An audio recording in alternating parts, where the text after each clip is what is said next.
I say heaven is a place for sociopaths, I'm not just saying it for shock value. I know it sounds like an insult, but it's not meant to mock believers. It's meant to interrogate the moral logic of what's being celebrated.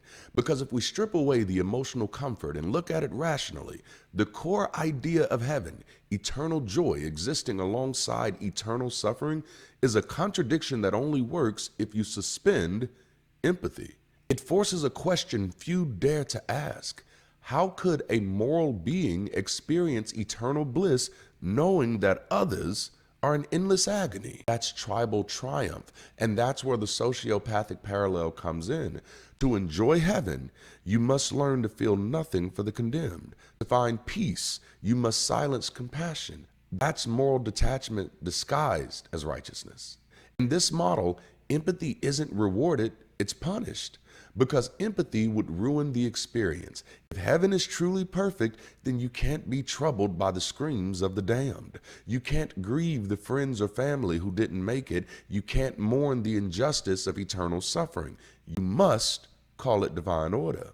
That means heaven's peace depends on one's ability to emotionally disassociate from suffering, an ability psychologists call moral disengagement.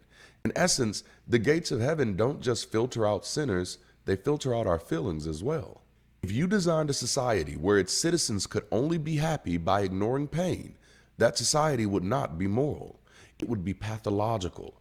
That's what sociopathy is, the severing of empathy from identity. In psychological terms, it's the capacity to rationalize harm or injustice in service to a higher ideal, to say it's okay because it's God's will. If heaven is populated by people who can witness eternal suffering and still call it good, then the only people who could truly enjoy heaven are those who've learned to stop feeling.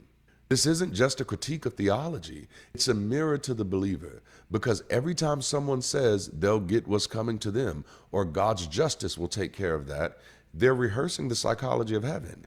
They're learning how to detach, how to feel peace in the face of pain, and how to justify cruelty as divine.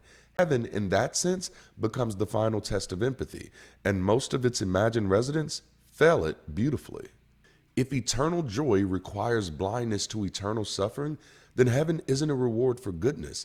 It's the apex of moral anesthesia.